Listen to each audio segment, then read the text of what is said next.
Ida for telling the groom his wife is having an affair with his best man? Back in 2023, my besties got married, we'll call her. Karen 32F married. Ryan 37M. And my other best friend, we'll call him George 34M. Earlier this year, I found out Karen and George were having an affair and Ryan had absolutely no idea.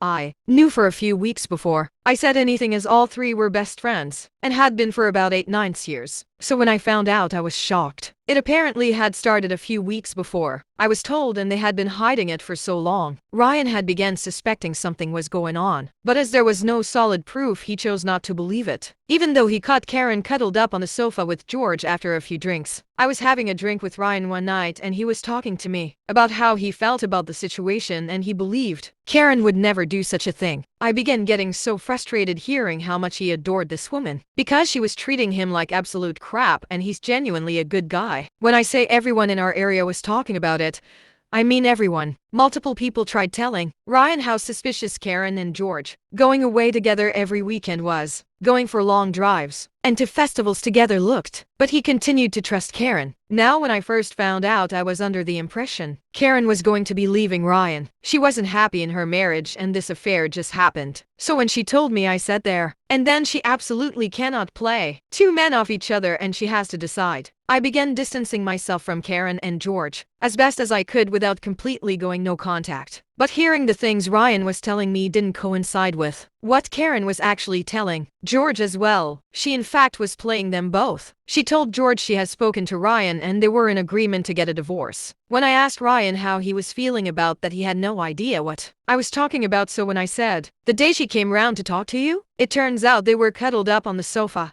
watching TV all day. Then she goes away for a weekend with George. So when I originally told Ryan this was true, ultimately absolute chaos unfolded. Karen came to where we were, tried to physically fight me, then even took my phone as she knew I had proof, so she ultimately made herself look so guilty. The day after they deny everything, I then get made out to be a liar. But the truth eventually comes out when 3 of my other friends all told Ryan it was true. Did he believe it? No. Can we be more delusional? Ryan was only going to believe it if the words came directly from Karen herself, which of course will never happen.